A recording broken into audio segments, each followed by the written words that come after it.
Hello and welcome to my video presentation on how to use charts and diagrams in a classroom. This is your presenter, Dr. Kibet. Charts in teaching and learning have shown to be an effective instructional material for effective teaching and learning. A common effective teaching method is to use visual presentations in a classroom. Charts and diagrams are especially helpful as they enable students to see ideas visually laid out in an organized way. Also, visual tools can help the student process content and to make connections more easily.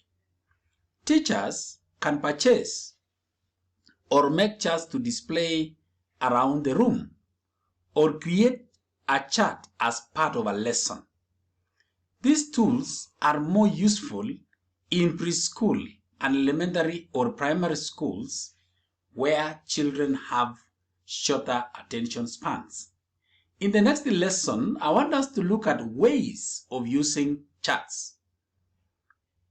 Number 1, display a chart. Posting charts or a diagram can help reinforce information that students are learning or have already learned.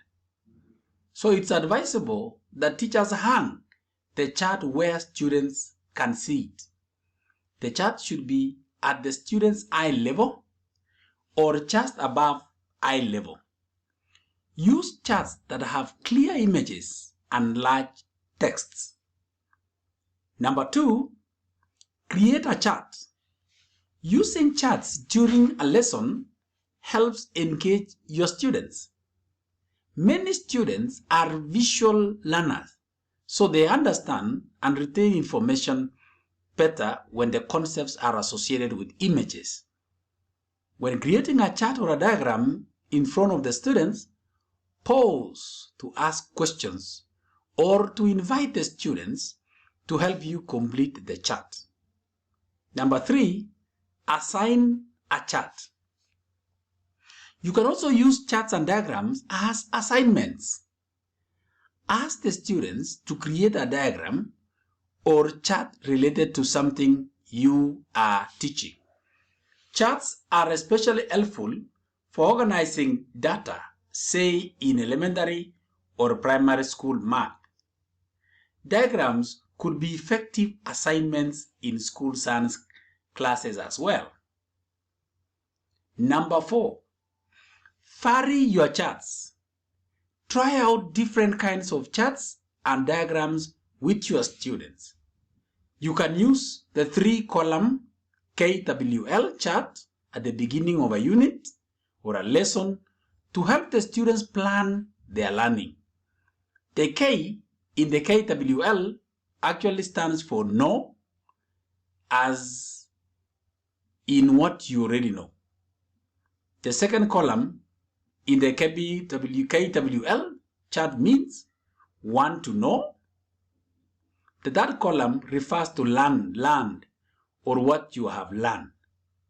Some students or the entire whole class can complete the first and the second sections before or during a lesson, and they can complete the third column at the end of the lesson. Number 5, make them colorful and print rich. Use different colors and bullet points to help students discriminate between strategies and quickly access information. Number 6, keep them simple and neat. Use easy to read graphics and clear organization. Don't allow distracting, irrelevant details or stray marks such as arrows or over-emphatic use of underlining. That is how to use a chart or diagrams. What about the importance of using charts in teaching? So in this section, I want just to enumerate some few points of why we need to use charts and diagrams in teaching and learning. Number 1, It improves the understanding of a topic. Another importance of the use of a chart in teaching is the improvement in the understanding of a topic. Students tend to have a better understanding of courses taught with the use of charts, as its outcome steers them in the face, bringing to life their imaginations and clearing all doubts and misconceptions. Number 2, it improves academic performance.